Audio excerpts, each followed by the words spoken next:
Fashion designer, entrepreneur, artist, DJ, artistic director, husband, and father of two are a few of many titles you can give this person. You cannot go anywhere in today's fashion industry without hearing his name.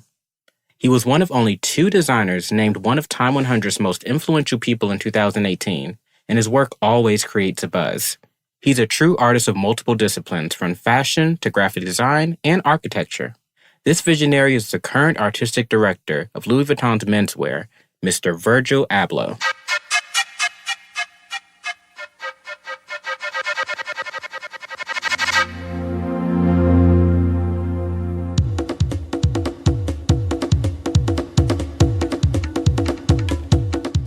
My name is CJ, and welcome to Black in Fashion, a podcast that highlights key Black figures who have impacted the world of fashion as we know it today, as well as those who continue to influence its ever-changing industry. Each episode, we'll profile different people from past to present, as well as conduct interviews and engage in dialogue around race and diversity within the fashion industry. Virgil Abloh was born September 30th, 1980 in Rockford, Illinois as a first-generation American to parents who immigrated from Ghana. His mother was a seamstress and his father managed a paint company, so I can imagine him being surrounded by fashion and art from an early age. He was raised in Rockford until graduating high school in 1998. He attended the University of Wisconsin-Madison for undergrad. Believe it or not, he actually did not study fashion and had no formal training or education in fashion, which is more common in the industry than one may think.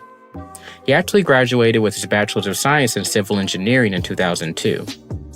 He continued his education at the Illinois Institute of Technology, where he earned his Master's of Architecture in 2006.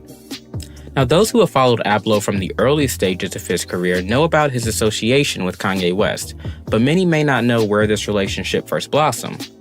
I believe they met in 2002 when Abloh was finishing undergrad.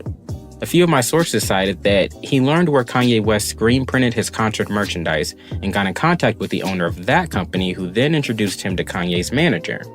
Rumor has it that Virgil actually missed his final critique of undergrad to attend a meeting with Kanye. If so, it was well worth it because their business relationship grew quickly from there. Abloh's career in fashion really kicked off in 2009 when he interned in Rome, Italy at Fendi alongside Kanye West. This experience is where both Abloh and West got an inside look into the operations of a major fashion player. The CEO of Fendi at the time, Michael Burke, connected with Abloh and continued following him through his career. Burke left Fendi and is currently the CEO of Louis Vuitton, where he later appointed Virgil to his current position as Menswear Artistic Director. So that goes to show you the importance of networking. Seriously, you never know who you'll meet. So we're still in 2009, and in that same year, Abloh and Don C., who was Kanye West's former manager, opened a retail store in Chicago called RSVP Gallery. Virgil designed the store's interior, so his influence bled from the fashion to the retail space. The store culminates fashion, music, and art all into one creative bubble. It's one of the coolest boutiques you'll ever find that houses some of the hottest brands of the moment. So if you don't know anything about RSVP Gallery, I highly recommend looking it up or paying a visit if you're in the Chicago area. The space alone has done collaborations with names like Lupe Fiasco, The Weeknd, NERD, and A$AP Rocky, just to name a few. A year later, in 2010, Kanye West appointed Abloh the creative director of his creative agency, Donda. This agency, which is named after Kanye's late mother, has created album artwork for artists like Meek Mill, Pusha T, 2 Chainz, Nicki Minaj, and Lil Wayne. While in this role, Abloh actually partnered with Riccardo Tisci, who was at Givenchy at the time, to create the album artwork for Jay-Z and Kanye's collab album Watch the Throne in 2011.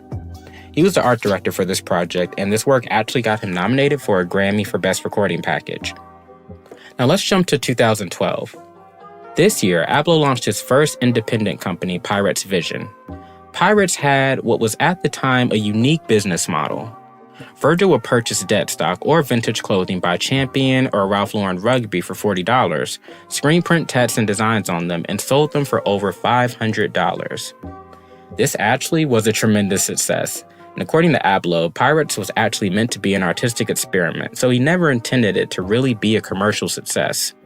Despite the brand's success, he closed operations a year later because he wanted to pursue a more serious fashion venture, and he stuck to his word the following year. In 2013, Virgil Abloh founded the high-end streetwear brand Off-White based in Milan. According to the website, Off-White is a fashion label rooted in current culture and taste level particular to now. Just this year, Off-White surpassed both Balenciaga and Gucci as the most popular brand according to the list index of the hottest brands. Off-White alone has collaborated with names like Nike, Levi, and Jimmy Choo, and can be found in stores like Neiman Marcus, Selfridges, Barney's, and specialty boutiques such as RSVP Gallery. The brand's identifiable features include the use of quotation marks, zip ties, barricade tape, and the oh-so-familiar black and white diagonal stripes. Virgil Abloh himself described the brand as the gray area between black and white. Now, I normally don't read full quotes on the show, but in an interview with GQ, he was able to sort of elaborate on what he meant by sort of the gray area, and I thought it was very insightful. He said, "It's sort of like an art concept about gray matter. For me, Off-White is one big art project. The medium is clothes, but what I'm attempting to do with Off-White is build a philosophy through clothing and an aesthetic. Off-White has an embedded sense of irony. The word itself is ironic. To me, that means streetwear and fashion today. It's a little bit reality, a little bit tongue-in-cheek. At the end of the day, Off-White is a chic color. What I'm attempting to do is challenge notions of luxury, challenge notions of men's and women's clothes, and exploring these things to put them into one." So when the brand launched, Off-White's parent company was the New Guards Group, and they handled all the production and distribution. But remember that name because we're going to talk about the New Guards Group again. One of the brand's most prolific moments came in 2017 when Abloh launched a collection in conjunction with Nike entitled The 10, where he reworked a variety of the company's best-selling shoes. His Nike Air Jordans for the collection actually won the 2017 Shoe of the Year award. While the launch of Off-White was huge, Virgil Abloh continued working on his own projects and collaborations. Last year, it was announced that Abloh was partnering with IKEA to create a furniture collection called Maharad, which means clear, cut, and crisp. It's set to launch in November of this year. So a few of the designs are already released for pre-sale. One is the Keep Off rug, which was sold at IKEA's flagship store in Manhattan for $499. During Paris Fashion Week, Virgil and IKEA's creative lead, Henrik Moss, they shared a showroom and discussed the collaboration. Now, they actually have some pretty cool pieces, so I'm excited to see the full collection in November. With this collection, according to Abloh, they're looking at that first phase of adult life for millennials and what they or we will actually need when purchasing our first home. Arguably, Virgil Abloh's biggest moment in fashion came on March 25, 2018, when he was announced as the artistic director of Louis Vuitton's menswear ready-to-wear line, making him the first Black person to hold such a position at Louis Vuitton and one of only 3 Black designers to hold such a position at a major French fashion house. The other 2 were Oswald Boateng, who was at Givenchy Menswear from 2003 to 2007, and Olivier Rousteing, who is the current creator-director at Balmain. When accepting this role, Abloh stated, "It is an honor for me to accept this position. I find the heritage and creative integrity of the houses are key inspirations and will look to reference them both while drawing parallels to modern times." He showed his first collection at Men's Fashion Week in Paris in 2018. The collection for Louis Vuitton featured monogram bags and prison bags. It also had monochromatic looks, and it was clean yet minimal and sexy. Like, I wanted all of those accessories. His first campaign for LV Men's came after the show, and it featured the most adorable little toddler you've ever seen. The child has a very dark complexion, and he's being swallowed by this large adult-sized sweater, which pays homage to the Wizard of Oz. The campaign had 2 segments. This one was Infancy, Childhood, and Adolescence, which, according to Abloh, was all about embodying the purity of infancy, which was unaffected by perceptions of gender, color, and creed. The second was called The Painter Studio, which reimagined the oil paintings of Gustave Courbet. Now, Virgil has already created such a buzz in his new role, so I'm very excited to see where he takes Louis Vuitton's menswear. As we can see, Virgil Abloh has had his hands in a little bit of everything, including art. He's worked closely with famous Japanese artist Takashi Murakami, and they've done exhibits and collaborations with galleries around the world. But he just recently launched his own solo exhibition entitled Virgil Abloh Figures of Speech. This exhibition is devoted to his versatile work as a nonconformist, genre-bending artist. He takes 950 projects he's created and uses this exhibition to show how his work reflects millennial culture. The exhibition is currently at the Museum of Contemporary Art in Chicago until September 29th. Next year, it's set to make stops at the High Museum in Atlanta, ICA in Boston, and the Brooklyn Museum. So be on the lookout, Atlanta, because I am definitely going to try to go whenever I visit home. Before we jump into why we all should know Virgil Abloh, I want to take a step back and talk about something recent that I mentioned earlier in the episode. Remember Off-White's parent company, the New Guard Group? Well, it was recently announced that they were purchased by the luxury streetwear behemoth Farfetch for $675 million. So what does that mean for Virgil Abloh and Off-White? When Abloh agreed to work with New Guard Group, they agreed to provide him with all the production and distribution he needed, which would give him the creative freedom to design as he pleased without stressing over logistics. The only catch was the parent company would take 50% of the profits. Now that sounds like a lot, but here's why Abloh came out on top in this deal. Virgil doesn't necessarily own Off-White, but he does own its trademark, meaning he owns the intellectual property to the brand. New Guard is renting out the license to use the trademark that Virgil owns.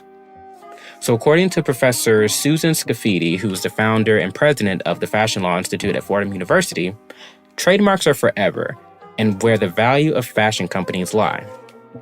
So when you don't own your trademark, you have cases like Donna Karan, Helmut Lang, and the late Kate Spade, who have or had zero control over their name when someone else owned the trademark. Everything that has Off-White's name or label must be approved by Virgil Abloh beforehand, or at least be within the terms of the license agreement. Even as Farfetch absorbs New Guard's, Virgil retains the trademark, so he still has control and earns his share of profit regardless. We can talk about trademarks and licenses all day, but the biggest thing here is that Virgil is a smart guy and still retains control over the Off-White trademark. New Guard's isn't disappearing, but really just being absorbed by Farfetch, so they'll retain the Farfetch name. But the day-to-day operations will stay the same for Off-White. Now that we've covered so much in this man's decade-long career, let's review why Virgil Abloh is the name to know. Virgil Abloh is currently one of the biggest names in fashion. He's the founder of Off-White and the artistic director for Louis Vuitton Menswear. Again, one of only 3 Black people to hold such a role at a prestigious French luxury house. He's been nominated for a Grammy for his work with Kanye and Jay-Z's album cover, a CFDA award for his work at Louis Vuitton and Off-White, and was one of Time's 100 most influential people in 2018. He's done so much in such a short amount of time, and I'm sure he's set to do even more in the future. He's a creative genius and the king of hype. Everything he touches becomes a trending topic. Ironically, he's not a huge fan of the spotlight, but his influence on today's fashion industry is undeniable. I don't think we'll be forgetting the name Virgil Abloh anytime soon, so I can't wait to see what he does next. Black in Fashion is written and produced by me, edited by Joel North.